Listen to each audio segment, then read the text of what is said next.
ወንድም መሐመድ አህመድ እንግዲህ ሁልጊዜም እንደ መንግስት ኃላፊነት ሳይሆን እንደ ወንድምን እየተገኘ የተለያዩ ቦታዎች ላይ ያግዘናል፣ ያበረታታናል። ብዙ እሱን የሚመለከቱ ነገሮችንም ኡስታዝ አንስተዋልና የከንቲባው ጽህፈት ቤት ኃላፊ ነው ወንድም መሐመድ አህመድ። እሱን ለጋብዝና መልእክት ያስተላልፍልንና እቀጥላለሁኝ። ወንድም መሐመድ አህመድ ፈል መሽኩራ ወማጅራ። ሰላም አለይኩም ወራህመቱላሂ ወበረካቱ። እንዴት ናችሁ? የተከበሩ ሼህ ሱልጣን አማኔባ የአዲስ አበባ መጅሊስ ከፍተኛ ፕሬዝዳንት፣ ምክትሎች፣ ከዛ የመጣችሁ በየደረጃ ያላችሁ የመጅሊሱ አመራሮች፣ የክፍለ ከተማ አመራሮች፣ ከሁሉም በላይ ሙስሊም ማህበረሰብ ስትደራጁ፣ ስትቀናጁ፣ ስትተጋገዙ የሚያምርባችሁ እንኳን ለዚህ ቀን አላህ አደረሰን አደረሳችሁ። እንደዚህ የተቀናጀን የተደራጀ ሰው መንግስትም ይፈልጋል፣ ለልማት ለሰላም አቅም ስለሚሆነን ማለት ነው። በተለይ የተደራጀ ሰው ያለማል፣ ሊያጠፋ የመጣውን ሰው ደግሞ ይመክራል፣ ያስተካክላል። እዛ ውስጥ ደግሞ የእናንተ ሚና በጣም ትልቅ ነው። ከሁሉም በላይ እነ ሼህ ሱልጣንም ዳግም ተመርጣችሁ የሙስሊም ማህበረሰብን ለማገልገል ትላንትና ብዙ ነገር ሰርታችኋል። የጀመራችሁትን ነገር ደግሞ እድል አግኝታችሁ ለመጨረስ እድሉን ስላገኛችሁ ከልብ እናመሰግናችኋለን። ይሄ ማለት ከዚህም በፊት ብዙ ነገር ሰርታችኋል፣ ግን የሚጠብቃችሁ ብዙ ነገሮች አሉ። በተለይ ሙስሊም ማህበረሰብ የትላንትናው ሙስሊም ማህበረሰብ አይደለም። ዛሬ መብቱን የሚጠይቅ ብቻ ሳይሆን ለእናንተም አጋዥ ሆኖ አቅም ሆኖ የሚሰራ ማህበረሰብ ነው ያለው።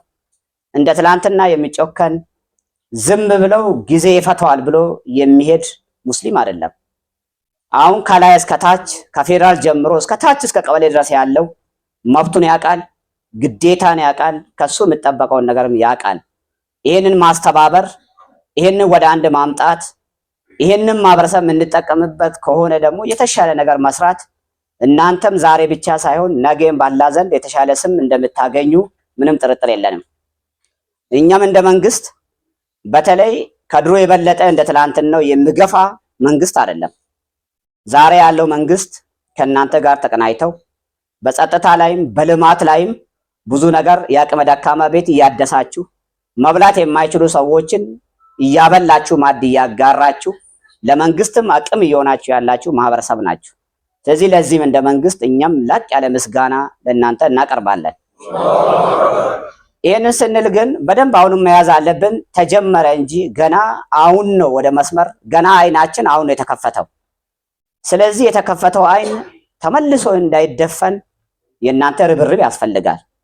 እዚህ ያሉ አመራሮች የማስተባበር ቅድም ብለዋል፣ ሼህ መሐመድ ብለዋል። በተለይ ይሄ ቦታ አጥር ያስፈልገዋል፣ ከትላንትናው ችግር መታደግ አለብን ብሎ ሲጠይቁ ሐሳቡን ነው እነሱ ያቀረቡት። ሐሳቡን የገዛችሁት እናንተ ናችሁ። ሐሳብ አሁንም እናንተ ማትገዙ ከሆነ ከፊታችን ያሉ አመራሮች ምንም ማድረግ አይችሉም። እኛ ካላገዝ፣ እኛ በሐሳብ ከነሱ ጎን ካልቆም፣ በጉልበትም በገንዘባችንም በደንብ ካላገዝ የሚያስተባብሩ ሰዎች ብቻቸውን ምንም ሊያደርጉ አይችሉም። ስለዚህ እዚህ ያለው ሙስሊምም እያንዳንዱ ቅድም የተጀመረውን ነገር በሙሉ ከኪሳችን ላይ አቃቂ ላይ ያለው ሙስሊም ቁጥሩን ብንወስድ ቀላል ቁጥር አይደለም። ካሉት ነዋሪ በላይ ከግማሹ በላይ ሙስሊም ማህበረሰብ ነው ያለው። እያንዳንዳችን 100 ብር 200 ብር ትንሹ ብናስቀምጥ ትልቅ ያለን ደግሞ በዘረጃ የምናደርግ ከሆነ ይሄንን አጥር አይደለም፣ ከዚህ በላይ ሌላ ነገር ታሪክ መስራት እንችላለን። ለዚህ ደግሞ ያለውን ነገር ለዚህ ለመስጊድ ካልሆነ ለመቃብር ቦታ የማይሆን ሀብት ዱንያ ምንም አይጠቅመንም። ስለዚህ እዚህ ያላችሁ ሰዎችም እቤት ያሉን ሰዎች በማስተባበር በእድር ብቻ ሳይሆን እያንዳንዳችን ከምናገኘው ከምንበለው ከመካለ ነገር ላይ ቆጥበን ማኪያቶ ወተት ቡና የምንጠጣበትን ቆጥበን እዚህ ውስጥ መጠቀም ማገዝ ከኛ ይጠበቃል ማለት ነው። ከዛ በተረፈ ግን እኛ እንደ መንግስት ቅድም የሚነሳሱ ጥያቄዎች አሉ። እዚህ ጋር ማህበር ቤቶች አይታቸው 2 ማህበር ቤት አለ። አጋጣሚ ሆኖ እኛ ጋር መጥተው ደግሞ አላቅም እኔ አላህ ጉስራ ይሆናል እኔ ጋር ነው የመጣው ጉዳይም አግዘን 2 ማህበር ከ2200 በላይ ካሬ ነው። አንዱ 1100 ማህበር ቤት ያላችሁ ሰዎች ታውቃላችሁ። 1138 ነው። የሁለት ማህበር ወደ 2000 ምናምን ነው። አንድ በአመራር ደረጃ በባለሙያ መታየት የለበትም። ሌሎችንም ሙስሊም የሆኑ አመራሮችንም ጨምረን ከእምነት ጋር ተያይዞ ምን ሊያነሱ ይችላሉ የሚለው ነገር ሙስሊም አመራር በሙሉ ጨምረንበት አይተን ኮሚቴ አይተው ይሄ ማህበር መነሳት መቻል አለበት፣ ከቀብሩ አካባቢ መኖር የለባቸውም ብለው ኮሚቴ ወስኖ አምጥቷል። እኛም እሱን ወስነን መነሳት አለባቸው ብለን ለከንቲባ ጽሕፈት ልከናል ማለት ነው። ከዛ ውጪ የቀረው ቦታውም ምንም ነገር እንደዚህ ዲሲፕሊን ያለው ማህበረሰብ መብቱን የሚጠይቅ መንግስትን ደግሞ በልማትም በሁሉም ነገር ከመንግስት ጎን ቆሞ እያገዘ ያለው ማህበረሰብ መንግስትም የእናንተን ጥያቄ ለመመለስ ዝግጁ ነው። እኛም እንደ ክፍለ ከተማ አስተዳደር እዚህ አካባቢ እያየው ነበር፣ ቅድም ውስጥ ሄደን እያየን ነበር። በጣም ቦታው የለም። ስለዚህ ከ3 ከ4 ከ5 ዓመት በኋላ በጣም አሳሳቢ ነገር ውስጥ ነው ያለነው ማለት ነው። ስለዚህ ያ አይደለም ይሄ ከፊት ያለው ቦታ ብቻ በቂ ነው የሚል እምነት የለኝም እንደኔ። ስለዚህ እናንተም በተደራጀ መንገድ ትክክለኛ ያለውን ነገር መንገድ ላይ ያለውን ነገር እኛም እንዳስተዳደር እናንተን አግዘን እውነታ መሬት ላይ ያለውን ነገር ይሄ ነው የሚጠይቁት ጥያቄ አግባብነት አለው ብለን ለመለከተው አካል እንዳስተዳደር ለማቅረብ እኛም ዝግጁ ነን። ከእናንተ ጋር ቆመን የሙስሊሙ ማህበረሰብ ጥያቄ በሙሉ ለመመለስ የምንችለውን እየመለስ የማንችለውን በዚህ ምክንያት አሁን አንችልም ብለን እናንተም እንድትረዱን አድርገን የእናንተ ሙስሊም እንደ መንግስትም ኃላፊነት አለብን፣ እንደ አንድ እምነት ተከታይም በግልም እንትን አለ እድሉ አለን። ስለዚህ በምንችለው አቅም በሙሉ እኛ መሃል ደግሞ ሼህ መሐመድ እዚህ ያለው ነገር በደንብ ያውቃሉ። በተለይ እዛ መጅሊስ አካባቢ ያለውን አቃቂ ላይ ያለውን እንደ አዲስ አበባ ናቸው የሚያስቡት ይታወቃል። ሆኖም ግን ሰው ራሱ ምን ይላል? ፈጣሪ ለሁሉም ዘው ዝነብና ወደ እኔ ማሳ ትንሽ ጠንከር አድርግልኝ ይላል።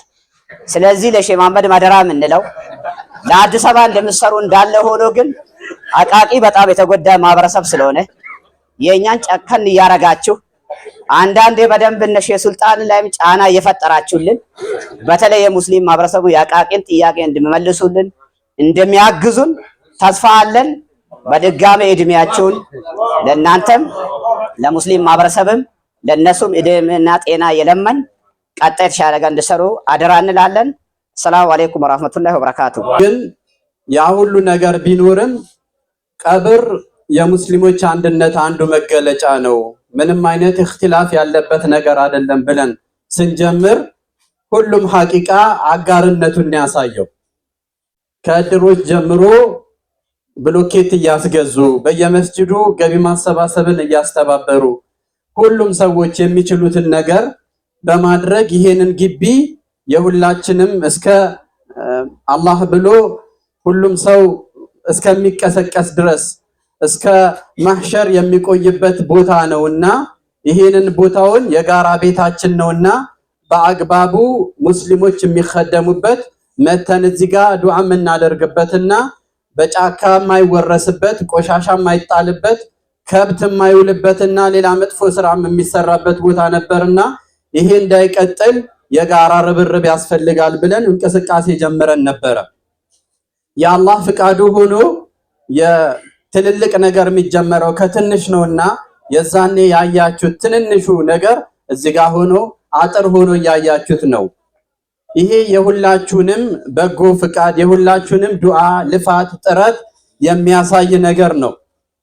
የዛሬው ሁለተኛው ከ15 ቀን በፊት የነበረው የጽዳት ፕሮግራም ዛሬ ደግሞ ሁለተኛ የተደረገው የዚሁ አንድ አካል ነው። የሞቱ ሰዎችን ማክበር ቦታቸውን ማስከበር በህይወት ያሉ ሰዎችን እንደማክበር የነሱን ክብር እንደመጠበቅ ነው። ሰዎች በህይወት እያሉ ቤታቸውን እንደማናቆሽሸው ሁሉ ክብራቸውን እንደምንጠብቀው ሁሉ ከሞቱ በኋላም ክብራቸው ይጠበቃል። ቆሻሻ እነሱ ላይ አይደረግም። ለነሱ የማይገባ ነገር በህይወት እያሉ እንደማይደረገው ሁሉ ከሞቱ በኋላም የማይገባ ነገር አይደረግም። ይሄ ቦታ አኺራን የምናስታውስበት ቦታ ነው። ይሄ ቦታ ብዙ ወዳጆቻችንን ብዙ ቤተሰቦቻችንን ብዙ ሸኾቻችንን ያሳረፍንበት የተከበረ ቦታ ነው። ላለፉት ዓመታት ግን በእኛ ቸልተኝነት ባላስፈላጊ ትንንሽ ነገሮች ችላ ተብሎ ባለቤት እንደሌለው አቅም እንደሌለን ችላ የተባለ የሙስሊሙ ሳይሆን የሆነ የወል ንብረት የሚመስል ምናልባት መንገድ ዳር ያሉ አስፋልት የሚባሉ ነገሮች እንኳን በዚህ ልክ የማይሆኑበትን ሁኔታ አይተን ነበረ። ካለፈው ጊዜ ጀምሮ በተጀመረው መነቃቃት ከዓመት በፊትም ልክ በዚሁ ሰዓት እንደዚህ አይነት እንቅስቃሴ ተደርጎ ሙስሊሙ ማህበረሰብ ማድረግ ያለበትን ነገር አድርጓል። አሁን ደግሞ ይሄንን ቦታ ውስጡንም አስከብረን አጥሩንም አስከብረን ገና ተጨማሪ ቦታ እንጠይቃለን ብሎ ክፍለ ከተማ መጅሊሳችን እንቅስቃሴ ጀምሯል። ሁሉም ሙስሊሞች ያቅማቸውን ጥረት ካደረጉ ሰበብ ካደረሱ በሚችሉት ልክ ይሄንን ቦታ ለማስከበር የሚችሉትን ነገር ካደረጉ የአባቶቻችን ቀብር የልጆቻችን ቀብር የኛ የነገ ቤታችን ክብሩ አይደፈርም። በትክክል መተን አኺራን የምናስታውስበት አይተን እዚህ ጋር ያሉትን ሰዎች የተቀበሩትን ሰዎች ትላንትና እንደኛ የነበሩ ዛሬ ደግሞ ተህተቱራብ የሆኑትን ሰዎች ነገኛም እናንተንም እንገናኛችሁ ነን ብለን ዱዓ የምናደርግበት ቦታ ይሆናል። ካሁን በፊት እንደነበረው እንደምታስታውሱት ለዱዓ እንኳን ሐቂቃ አይጋብዝም። ገና ስንገባ የሚታየው ቀብሮቹ ሳይሆኑ ጫካ ነው የሚታየውና የሆነ የድሮ የተረሳ መናፈሻ የተተወ ጫካ ነገር ነበር የሚመስለው። አሁን ግን ፍንትው ብሎ ቀብሮቹ ይታያሉ።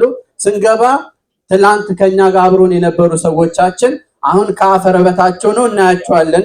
ዱዓ እናደርጋለን፣ እናስታውሳቸዋለን።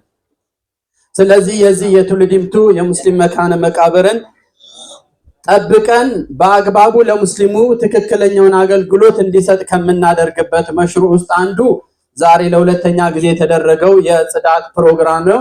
ፕሮግራማችንን ከማጠናቀቃችን በፊት ማክሲመም ለ30 ደቂቃ አጠር ያሉ ፕሮግራሞች ይኖሩናል። አዲስ አበባ መጅሊስ በዋናነት ይገኛል። የመጨረሻው ፕሮግራማችን 10 ሚሊዮን እነሱን እዚሁ ማስነየት ነው።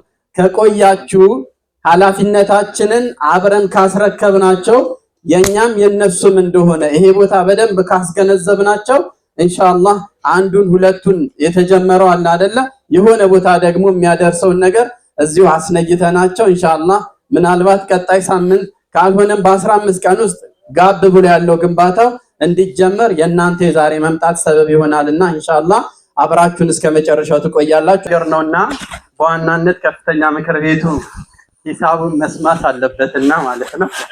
እሱን አክዬ ኡስታዝ መሐመድ ጥዮን ጋብዤ እንግዶቻችንን ይጋብዙልናል ማለት ነው። ትንሽ ደግመዋለሁ። የግቢው አጠቃላይ ስፋቱ ሲታጠር ተቅሪበን 1300 ሜትር ይረዝማል። እስካሁን ያታጠረው ቦታ 200 ሜትር አካባቢ ነው። የቀረን ደግሞ 1100 ሜትር አካባቢ ያልታጠረ ቦታ ይቀረናል ማለት ነው። የዚህ ቦታ የሂሳብ ስሌቱ በሜትር በአቬሬጅ 22000 ብር አካባቢ ይፈጃል። በአንድ ሜትር 22000 ብር አካባቢ ይፈጃል። የሆነች የመጠባበቂያ ስንይዝ የመጠባበቂያ የሆነች ስንይዝ 1-2-3 ሚሊዮን ብንጨምርበት ተቅሪበን ከዚህ በኋላ ከ25 ሚሊዮን ብር ያላነሰ ወጪን ይፈልግብናልና እስካሁን በነበረው ተቅሪበን ቅድም እንዳልኳችሁ 4.2 ሚሊዮን ብር በላይ ወጪ ተደርጎበታል። ይህ ሁሉ ነገር የተደረገው ከአካባቢው ማህበረሰብ ብቻ በማስተባበር ነው። አንድም ከፍተኛ የሚባል አህለል ኸይር የተለየ ሚሊዮን ብር አላወጣም።